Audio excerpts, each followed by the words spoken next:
Hi everybody, welcome back to Mando Lessons. My name is Baron Collins Hill. In this week's lesson, we are going to talk about learning new chords, learning chord progressions, and learning to play chords in new keys. So, let's jump right into it. Anytime I'm around someone who's picking up the mandolin for the first time and looking for advice of what to play, I always show them the same thing. I show them three chords and I say, all right, I'm going to show you three chords, and they are G, C, and D. And then you can go back to G and get people comfortable with putting their fingers in those spots. And that's a great way to jump right from not knowing anything about playing the mandolin into having three chords that you can put your fingers down, and you immediately have access to hundreds and hundreds of folk songs that only use three chords. That's all well and good, but as you learn to play, you realize, okay, this seems to be three chords in the key of G, but other people are playing in other keys like D and C, and every time there's a new key, I'm going to need to learn three whole new chords and get, all of that work that I did to get those first three into my fingers again. And there's a little secret that you can work with that sort of stems from the idea that a lot of folk music doesn't actually use all 12 keys. It's nice to be able to play in all of those keys, but I personally spend 95% of my time playing in the keys of C, G, D, and A, and maybe some minors of those. Maybe a little bit of F, but that's what, 4 or 5 keys. Let's say F, C, G, D, A, and then the minor version would be of some of those. We're talking a half dozen keys, maybe 8 different keys. And, you're thinking, okay, I have to learn 3 chords for every 8 of those keys, and that's just like a lot of stuff to keep in my head as rote memory. So, here's the trick. Let's start with that G progression. So we have G, and then we go to C, and then we go to D, back to G. So, that's all well and good, and then somebody says, oh, hey, the next one's in D. And you say, oh, I got to learn 3 new chords for the key of D. The lucky thing is, 2 of those chords you already know. So, with G, C, and D, what we're going to do is we're going to continue, it's going to start on that D chord, and then our second chord is actually going to be that G, which we already know, and then instead of that C chord, we have 1 new chord to learn, which is A. So now we have D, G, A, and D, or whatever chord voicings of those wherever you put your fingers to get those chord names. That's great. This is not a lesson about chord voicings. So you say, hey, okay, cool, I only needed to learn 1 new chord.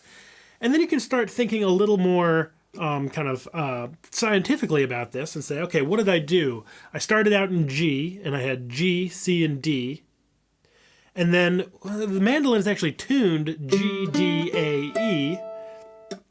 So in going from my G, C, and D, we could think about it this way, like G chord, the second chord was a C chord, which would be like the 5th fret on the G string, and then D chord would be 7th fret on the G string. We have a G note, a C note, and a D note, and back to G.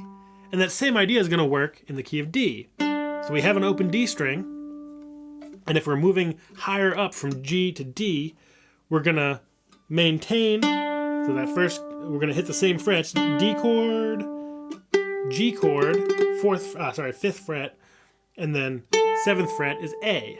So in G, we have G chord, C chord, D chord. In D, we have D, G, A. So we're swapping out that C for an A chord. And then you say, okay, well, what about the key of A? Well, you're doing the same idea again. We have G, D, open A string. We have A, 5th fret is D, 7th fret is E. So this is a nice sort of visual way, like, oh, what notes are in the key of E? If you have an open string, you can do open string, 5th fret, 7th fret, and name those notes, and those are the chords that you're going to need to play in. So in E, which there aren't that many times that people play in E, at least in musical circles that I regularly attend. But, you know, the idea, just to prove a point, is E, 5th fret, is A, 7th fret is B. So E, A, and B are your 3 chords in the key of E. So as you change keys, you know, G to D to A, all very common keys, you're moving up the strings like the mandolin is tuned, and every time you do that, you only need one new chord. And the same is true for going in the other direction. So we don't have a C string below the G, that would be a mandola. But we can take the same idea, maybe go 5th fret on the D string is a G, and then we can go one string towards our head, same fret. We say, okay, C.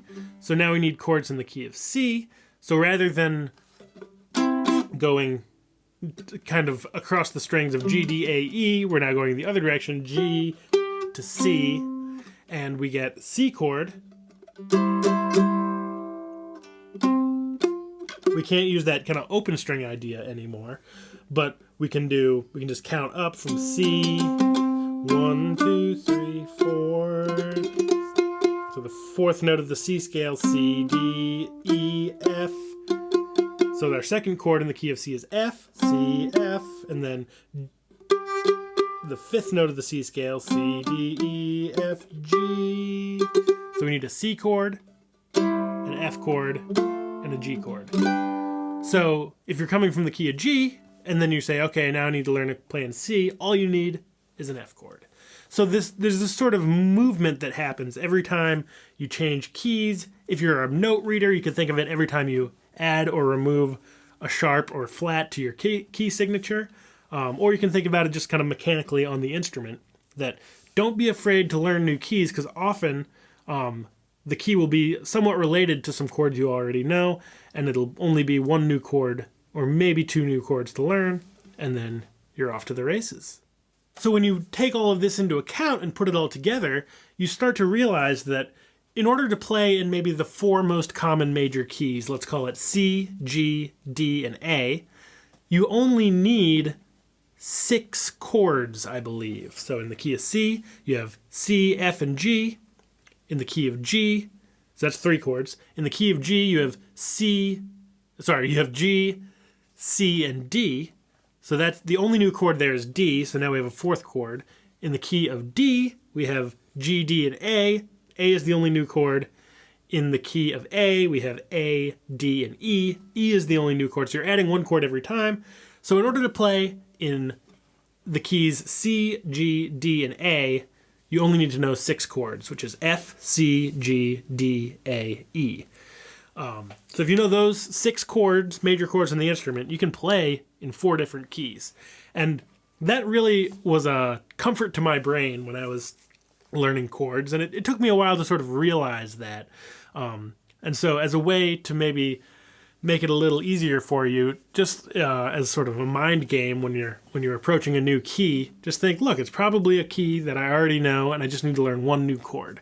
And hopefully that will help you access some new chords and new keys. You can do the same idea with melodies and playing scales that I can get into in another lesson. So subscribe if you haven't already, because I put out new lessons every week here on mandolessons.com and the YouTube channel. Lessons are always free, but there are a couple ways to donate, which is greatly appreciated, but not required. All the links are in the description. There's a PayPal link. There's a Patreon page where you get access to lessons early, patron-only live streams, all that sort of fun stuff. And yeah, that's all for today. Thanks so much for watching, and I look forward to seeing you again soon. Bye-bye.